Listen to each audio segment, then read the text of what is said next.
Hello दोस्तों, आज हम लेकर के हाज़िर हुए हैं UP board exam 2025 10th class यानी साइंस का फ्लेमिंग का बाएं हस्त नियम यानी लेफ़्ट हैंड का रूल आपको समझाते हैं किस तरीके से है। ये बहुत ही ज़्यादा मोस्ट इम्पॉर्टेंट क्वेश्चन है इस साल के लिए। तो देखिए फ्लेमिंग का नियम बाएं का कैसे करके हम समझाते हैं। ये हमारा जो है एक बाएं हाथ का आप हैंड ले लिए, उसमें जो है आपको अंगूठा जो है ऊपर की ओर लेना है और तर्जनी उंगली जो है आपको ये सीट में रहना है और बीच वाली उंगली को जो है आपको नीचे को लेना है। तो ये ऊपर वाला जो अंगूठा जो है वो चालक पर बल की ओर दिशा अंकित करेगा और ये तर्जनी उंगली जो है वो चुंबकीय क्षेत्र जो है प्रदर्शित करेगी और थर्ड वाली जो आपकी फिंगर है वो आपकी विद्युत धारा को शो करेगा। तो इसमें आपको नियम मैं बता रहा हूँ, इसी अंगूठे के अनुसार आपको नियम लिख लेना है। तो देखिए सबसे पहले लिखेंगे इस नियम के अनुसार, इस नियम के अनुसार, फ्लेमिंग के नियम के अनुसार, इस नियम के अनुसार यदि बाएं यानी कि बायां हाथ की प्रथम यानी शुरू की 3 उंगलियों को लेना है। उंगलियों को एक दूसरे से के लंबवत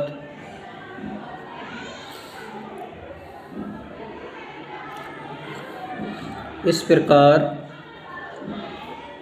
फैलाएं या इस प्रकार रखें कि तर्जनी चुंबकीय क्षेत्र यानी ये चुंबकीय क्षेत्र तर्जनी उंगली कहलाती है ये की दिशा में एवं मध्यमा कहते हैं बीच की, यानी ये आपकी बीच वाली उंगली है, तीसरी उंगली, ये अंगूठे से तीसरी वाली उंगली है। धारा की दिशा में हो तो अंगूठे, अब अंगूठा जो है चालक का बल दिखाएगा, तो अंगूठे की दिशा चालक पर आरोपित बल की दिशा को दिखाता है या दर्शाता है। यही फ्लेमिंग का नियम है। तो आई होप ये बात आपको समझ में आ चुकी होगी। ये 2 नंबर का मैंने बहुत ही मोस्ट इम्पॉर्टेंट क्वेश्चन जो है आपको समझाया। ये क्वेश्चन जो है वो भी बहुत इम्पोर्टेंट है। 1 मीटर लंबे विद्युत चालक में 2 एम्पीयर की धारा बह रही है। चालक को 2.5 न्यूटन प्रति एम्पीयर मीटर तीव्रता वाले चुंबकीय क्षेत्र में 30 डिग्री के कोण पर रखा जाता है। चालक पर लगने वाले बल की गणना कीजिए। देखिए इसको मैं सॉल्व करके दिखाता हूँ। तो यहाँ पर हमें 1 मीटर लंबे दे रखा था, तो हम इसे एल मानेंगे। एल इजिकल टू जो 1 मीटर है और 2 एम्पियर की धारा यानी आई इजिकल टू जो है वो 2 एम्पियर की धारा है। फिर उसके बाद में चालक पर कह रहा था कि तीव्रता है, तो तीव्रता को हम जो है वो बी से डिनोट करते हैं। चुंबकीय क्षेत्र की तीव्रता जो होती है वो बी होती है। टी इसका जो है हमें 2.5 न्यूटन पर एम्पियर मीटर दे रखा है। और इस पर और ध्यान रखिएगा, चुंबकीय क्षेत्र के मात्रक जो होते हैं वो आपके 4 होते हैं। मैं यहाँ पर थोड़ा समझाता चलूँ क्योंकि कुछ बच्चों को याद नहीं होते हैं। एक तो मात्रक इसका यही है न्यूटन पर एम्पियर मीटर, और दूसरा जो है वो है आपका टेस्ला, और तीसरा मात्रक जो है वो है आपका वेबर पर मीटर स्क्वायर, और चौथा मात्रक जो है वो है गॉस। और एक गॉस जो होता है वो 1 गॉस जो है वो 10 की पावर -4 के बराबर होता है। ये बहुत ध्यान देने योग्य बातें हैं। Tesla, newton per ampere metre, weber per metre square, gauss. अगर गॉस में अगर कोई मान दिया हुआ है तो एक गॉस जो है 10 की पावर -4 के बराबर होता है, ये ध्यान रखिएगा। उसके बाद हमें थीटा दे रखा था, थीटा जो है वो आपका 30 डिग्री का दे रखा है और चालक पर चुंबकीय बल की याद करना यानी एफ निकलवा रहा है। अब इसमें मैं जो है फार्मूला लगाता हूँ। फार्मूला जो है F equal to B I L sine theta है।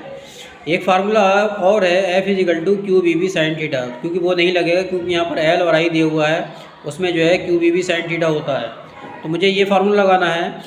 तो बी जो है आपको 2.5 दे रखा है और आई जो है वो हमें 2 दे रखा है और एल जो है वो 1 मीटर है। साइन ऐसी रखेंगे और थीटा की जगह पे आपको 30 रख देना है। अभी इसको आपको ऐसी ही रख देना है, 2 1 जा 2। साइन 30 की वैल्यू जो है वो आपकी 1/2 हो जाएगी। साइन 30 की वैल्यू 1/2 होती है, 2 से 2 कैंसिल कर दीजिएगा तो 2.5 आ जाएगा। मात्रक जो होता है वो न्यूटन होता है, एफ का मात्रक न्यूटन। यही आपका आंसर। इस क्वेश्चन पर भी आप नज़र करिएगा। पहला दिया है, दी गए परिपथ में ज्ञात कीजिए ए और बी के मध्य प्रतिरोध। नंबर 2, परिपथ में धारा और ए और बी के मध्य विभव और 3 ओम प्रतिरोध के सिरों का विभव। यानी आपको ये निकालना है। ये भी क्वेश्चन बहुत ज़्यादा इम्पोर्टेंट है। मैं इसको आप फिगर दिखा रहा हूँ, ये इसका फिगर है। तो इसमें हम सबसे पहले क्या करेंगे, हमें प्रतिरोधों को निकालने के लिए सबसे पहले इन दोनों को श्रेणी क्रम में जोड़ना है और इन दोनों को हमें श्रेणी क्रम में जोड़ना है। जब श्रेणी क्रम में जुड़ जाएंगे तो इसका आंसर और इसका आंसर हमें जो है समांतर क्रम में जोड़ना पड़ेगा। और एक प्रतिरोध हमें जो है नीचे दे रखा है, इसको भी फिर हमें जोड़ना पड़ेगा। तो टोटल प्रतिरोध हमारा निकल ही आएगा। अब मैं देखिए इसे सॉल्व करके दिखाता हूँ। अब मैं इसको जो है सबसे पहले R1 मानूंगा। R1 जो है वो 4 ओम रखूँगा और R2 जो है वो आपका 2 ओम रखूँगा। इन दोनों को मुझे जो है श्रेणी क्रम में जोड़ना है, तो इसे मैं RS मान लूँगा, सीरीज़। S का मतलब होता है सीरीज़। तो ये आपका R1 + R2 हो जाएगा, यानी 4 + 2 हो जाएगा, यानी 6 आपका ओम हो जाएगा। ये आपका RS आ गया। अब दूसरा वाला जो है वो भी मैं यहीं पर निकाल दे रहा हूँ, उसको मैं R3 मानूँगा। R3 मेरा 2 ओम है और R4 जो है वो आपका 1 ओम है। इन दोनों को भी मुझे श्रेणी क्रम में लेना है, तो मुझे RS डैश में लगा दे रहा हूँ। इसमें आपको R3 + R4 मुझे लेना है। इन दोनों को हम ऐडिंग करेंगे, ये 2 है और ये 1 है, 2 और मिलकर 3 हो गया। ये आपका RS डैश हो गया। ये आपके 2 प्रतिरोध श्रेणी क्रम में निकल गया है। अब मैंने आपको बताया था कि आपको इसके बाद में आपको समांतर क्रम में लेना है। तो समांतर क्रम का आपको फार्मूला लगाना है। इसे आपको RP लिखना है। RP का मतलब होता है पैरेलल सीरीज़ होता है, यानी इसे हम समांतर क्रम कहते हैं। इसको हम जो है RS ले लेंगे, RS और प्लस दूसरे वाले को हम RS डैश लेते हैं। फिर इसको हम जो है इसी तरीके से हम आगे मैं सॉल्व कर दे रहा हूँ। ये हमारा 1/6 है और 1/3 हो जाएगा। इसको जब सॉल्व करेंगे, एलसीएम लेंगे, तो इसका 3 और 6 का एलसीएम 6 आ जाएगा। 6 से 6 को कैंसिल करेंगे तो 1 आ जाएगा। 3 से 6 को भाग करेंगे तो 2 आ जाएगा। तो 2 और 1 मिलकर जो है हमारा 3 हो गया, 3/6 हो गया। अब हम इसको रेसिप्रोकल करते हैं, क्योंकि ये हमारा 1/RP चल रहा है। अब हम जो है इसको क्या करेंगे, रेसिप्रोकल करेंगे, यानी कि हमें उल्टा करना है। तो RP = जो है वो 6/3 हो जाएगा। 3 से आपको इसको काट देना है, तो ये 2 ओम आ जाएगा। अब उसने कहा था कि कुल प्रतिरोध के लिए हम क्या करेंगे, हमने आपको बताया था। अभी हमने जो है इन दोनों को श्रेणी क्रम में और इन दोनों को श्रेणी क्रम में लिया और इन दोनों का समांतर क्रम ले लिया। अब कुल प्रतिरोध के लिए आपको ये वाला प्रतिरोध जोड़ना पड़ेगा। तो यहाँ लिखेंगे आपको कुल प्रतिरोध जो है कितना है। तो अभी हमारा जो है वो 2 ओम आया और नीचे हमारा जो था वो 3 ओम था। तो टोटल जो है वो 5 ओम हो गया। ये हमारा कुल प्रतिरोध आ गया। अब उसमें कह रहा था परिपथ में कुल धारा। दूसरे पॉइंट में उन्होंने कहा था तो कुल धारा लिखेंगे, कुल धारा। तो धारा के लिए हमें सबसे पहले जो है फार्मूला लगाना पड़ेगा, B = IR। इसमें से जब I निकालेंगे तो B/R हो जाएगा, क्योंकि ये जो है इसके नीचे पहुंच जाएगा। और विभव हमें जो है वहाँ पर दे रखा है, विभव हमें यहाँ पर 10 वोल्ट दे रखा है।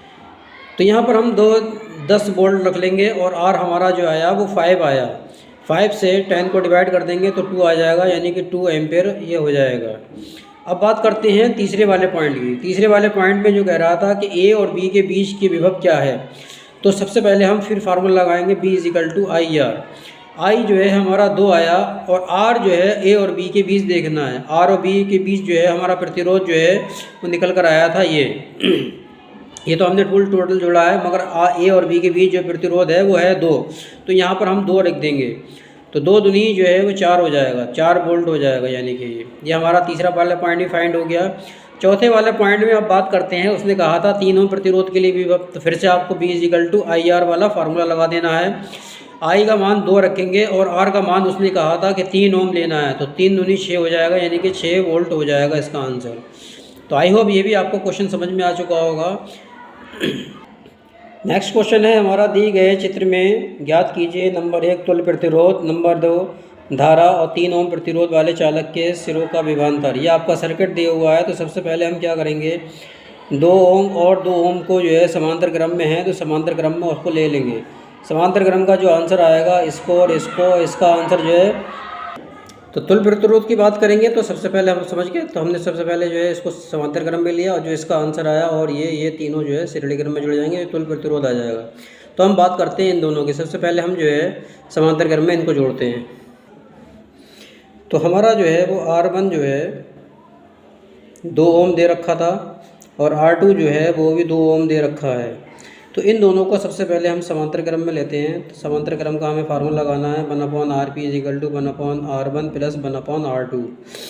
1/R1 जो है वो 2 है प्लस 1/2 है, इनका दोनों का आपको एलसीएम ले लेना है। 2 एलसीएम आ गया, 2 से 2 कटा 1 प्लस 2 से 2 कटा 1 आ जाएगा। 2 1/1 मिलकर 2 हो गया, 2/2 हो गया, 2 से 2 कैंसिल करा 1 आ गया, 1/1 आ गया। अगर हम इसका रेसिप्रोकल करेंगे तो रेसिप्रोकल में भी आपका 1 ही आएगा। तो इसका जो है RP = जो है वो 1 ओम आ जाएगा।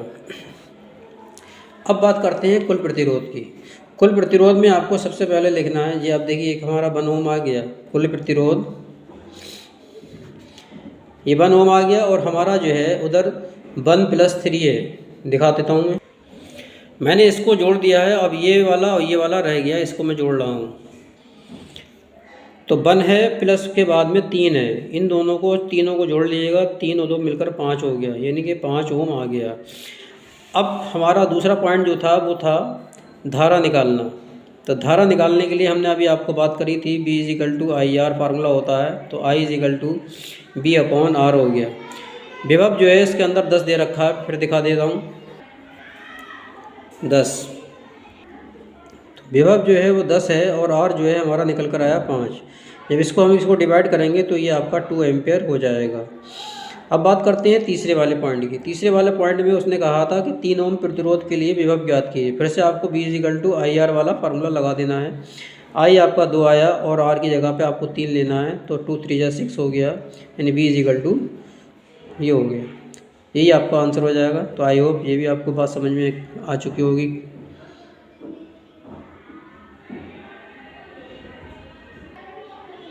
इस क्वेश्चन के ऊपर भी नज़र डालिए। एक विद्युत बल्ब पर 250 वोल्ट और 200 वाट लिखा है। इसे 250 वोल्ट के मेन से जोड़ने पर बल्ब में कितनी अधिकतम धारा प्रवाहित होगी। बल्ब के प्रतिरोध की भी गणना कीजिए। तो हमें विभव दे रखा है विभव को हम B से लिखते हैं। B हमारा 250 वोल्ट दे रखा है और वाट यानी कि शक्ति यानी कि P हमें जो है वो 200 वाट दे रखी है। और हमसे उसने कहा कि अधिकतम धारा ज्ञात करना है और आपको दूसरा बात जो है कह रहा है प्रतिरोध ज्ञात करना है। बहुत ही अच्छा इंपॉर्टेंट सवाल है। देखिए मैं आपको किस तरीके से निकाल कर दिखाता हूँ। सबसे पहले आपको ध्यान रखना है कि फार्मूले होते कितने हैं। P के आपके करीब 4 फार्मूले होते हैं, मैं आपको यहाँ पर लिख करके दिखा दूँ। मेन फार्मूला जो होता है P = W/T होता है। एक P होता है BI और P I²R और आपका P = V²/R। ये आपके 4 फार्मूले हैं। इन 4 फार्मूले को ऊपर नज़र डालिएगा। मैं इसी फार्मूलों को मैं यूज़ करके आपको इस सवाल सॉल्व करके दिखाता हूँ। देखिए मेरा P और B दिया हुआ और I निकल कर है।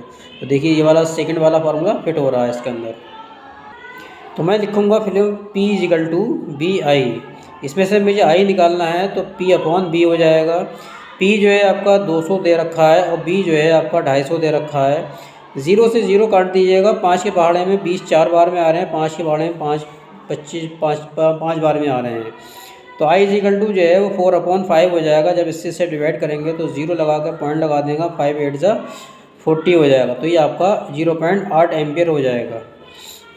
अब मैं बात करता हूँ आर निकालने की। देखिए पी और बी में आर निकालने के लिए कौन सा फार्मूला लगेगा, तो आप ये वाला फार्मूला लगा सकते हैं, पी और बी आर। तो मैं यही वाला फार्मूला यूज़ करूँगा। तो फार्मूला मैं लिख दूँगा, पी इज इक्वल टू जो है बी स्क्वायर अपॉन आर होता है। आर हम उठा करके यहाँ रख देंगे और बी स्क्वायर के पी जो है वो आर के नीचे रख देंगे। अब हमें जो है वो देखेंगे कि हमें बी कितना दिया हुआ है। तो बी हमें जो दिया हुआ था वो 250 वोल्ट दे रखा था। तो 250 वोल्ट को आपको 2 बार लिखना है क्योंकि यहाँ पर स्क्वायर लगा हुआ है। और नीचे P जो है आपका वो दिया था 200 वाट। तो इसमें हम क्या करेंगे, 2 जीरो से जीरो कैंसिल करेंगे, इस जीरो से इस जीरो कैंसिल करेंगे। फिर हमको 25-25 की गुणा कर लेना है। 25-25 गुणा करेंगे तो 625 आएगा, नीचे अपॉन में 2 आएगा। जब इसे आप भाग करेंगे तो 2 3 जा 6 होते हैं, 2 1 जा 2 होते हैं, 2 2 जा 4 होते हैं, 1 बचा पॉइंट लगा 0 बढ़ाएंगे, 2 5 जा 10 हो गया। यानी आपका 312.5 ओम आ जाएगा। ये आपका आंसर हो जाएगा। तो आई होप ये भी बात आपको क्लियर समझ में आ चुकी होगी। इस क्वेश्चन के ऊपर नज़र करिए। 8 ओम प्रतिरोध का कोई एक विद्युत हीटर विद्युत मेन से 2 घंटे तक 15 एम्पियर विद्युत धारा लेता है। हीटर में उत्पन्न ऊष्मा की दर यानी परिकल्प कीजिए। 8 ओम प्रतिरोध दे रखा था तो हमें आर को लिखना है 8 ओम, और उसमें जो है 2 घंटे यानी कि टाइमिंग जो है वो आपका 2 घंटे है, और 15 एम्पियर की धारा यानी I is equal to 15 ampere हो गया। हीटर में उत्पन्न ऊष्मा की गणना कीजिए, यानी आपको एच निकल पा रही है। ऊष्मा को हम एच से भी डिनोट करते हैं। देखिए फार्मूला जो है वो है आपका I square H is equal to I square R T. ये आपको लेना है। आई के ऊपर स्क्वायर रह गया लगाने को।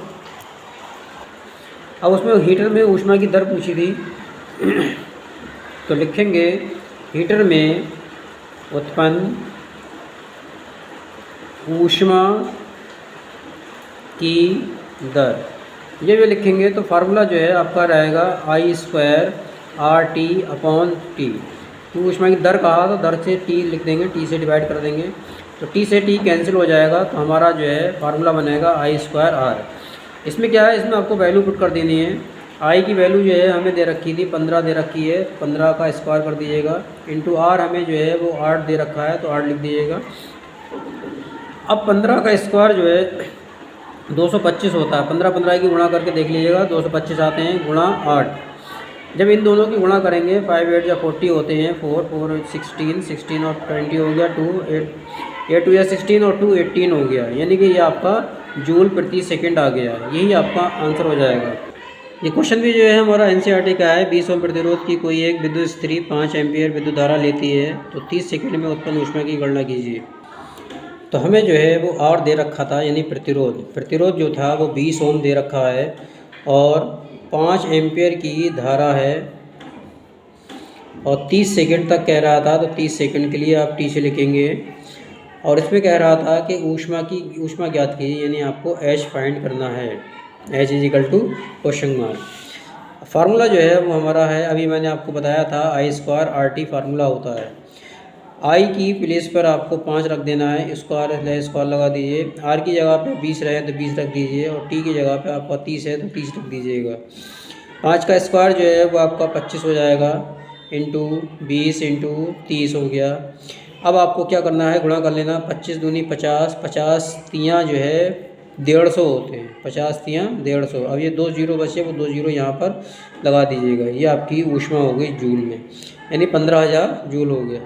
चाहें तो आप इसको जो है 15 लिख करके, ये हज़ार के लिए हम के का यूज़ करते हैं, किलो में जो होते हैं वो 1000 होते हैं, तो केजी कर दीजिएगा। ये आपकी ऊष्मा होगी। तो ये वीडियो आपको कैसी लगी, इसको लाइक और शेयर करिए, और नए हैं तो सब्सक्राइब कीजिए। चैनल का नाम मैथ का फंडा। चैनल सब्सक्राइब करने के बाद में बेल आइकन को दबाकर ऑल पर क्लिक कर दीजिएगा, जो कि नोटिफिकेशन आपको जल्द से जल्द पहुंच जाए। तो वीडियो बने